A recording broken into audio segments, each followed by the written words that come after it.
கடலூரில் குடியிருப்பு பகுதியில் புகுந்த மழைநீரை வெளியேற்றும் பணியை கொட்டும் மழையிலும் மாநகராட்சி மேயர் சுந்தரி ராஜா பார்வையிட்டு பணிகளை துரிதப்படுத்தி வருகிறார். கூடுதல் தகவல்களோடு எமது செய்தியாளர் கண்ணதாசன் இணைகிறார். கண்ணதாசன், மழைநீரை வெளியேற்றக்கூடிய பணிகள் அங்கு எந்த அளவுக்கு நடந்துட்டு இருக்கு? எத்தனை குடியிருப்புகள் தற்போது மழைநீருக்கு இடையில சிக்கியிருக்கின்றன? செஞ்சல் புயல் காரணமாக கடலூர் மாவட்டம் முழுவதுமே தற்போது பரவலாக மழை பெய்து கொண்டிருக்கிறது. கடலூர் மாநகராட்சியை பொறுத்தவரை கடுமையான வானிலைக்கு உட்பட்டுள்ளது. என கடற்கரையோரம் இந்த கடலூர் மாநகராட்சி இருப்பதால் கடுமையாக பாதிக்கப்பட்டுள்ளது. கிட்டத்தட்ட ஒரு 18 சென்டிமீட்டர் மழை என்பது கடலூர் மாநகராட்சி முழுவதும் பெய்துள்ளது. இதனால் குடியிருப்பு பகுதிகளில் தற்போது மழைநீர் என்பது புகுந்துள்ளது. கடலூர் மஞ்சக்குப்பம், செம்மண்டலம், வண்டிப்பாளையம், பெரப்பான்குட்டை, சண்முகம் பிள்ளை தெரு போன்ற பகுதிகளில் குடியிருப்பு பகுதிகளில் தற்போது மழை நீர் என்பது புகுந்துள்ளது.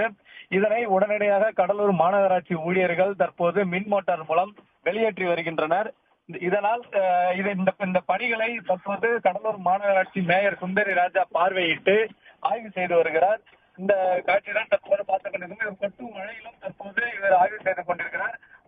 அவர் கடலூர் மாநகராட்சி ஊழியர்களிடம் எங்கெங்கு பணி, அதாவது மழைநீர் தேங்கி உள்ளதோ உடனடியாக மின் மோட்டார் மூலம் வெளியேற்ற வேண்டும் என உத்தரவிட்டிருக்கிறார்.